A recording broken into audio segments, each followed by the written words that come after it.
As you all know, I am a domestic violence victim here in Santa Cruz County, and I've worn my pink shoes inspired by Santa Cruz County Bank Chief Banking Officer John Sisk, who was seen in the Santa Cruz Sentinel victim mocking in support by Monarch Services, who thought it would be really funny for men to walk around and try to identify what it's like to bring awareness to domestic violence. And this is absolutely shameful and disgraceful, and many of us in the domestic violence community are really sad, traumatized, and heartbroken by this stunt.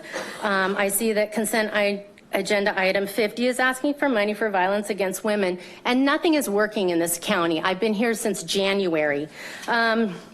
The public comment to this shocking stunt is, here's one from Belgium. The video of Maya and Sebastian's kidnapping was shocking to watch. The kidnapping of Brooke Murdoch was even more gruesome. A gang of police officers forcing a 13-year-old girl onto the concrete and cuffing her hands and feet is unthinkable in my country. These are outright acts of torture.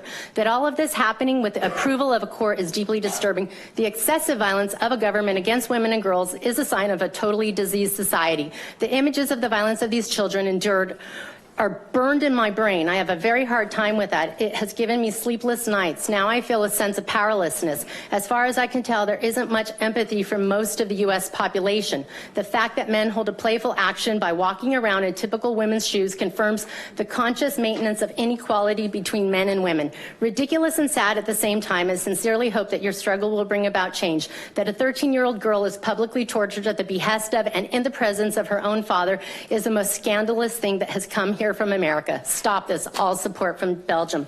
These men would have been better off spending time in Sheriff Hart's jail, enduring an unlawful strip search like I did, where I had to get naked and bend over and show my genitals when I had there was never a thought that I was hiding contraband.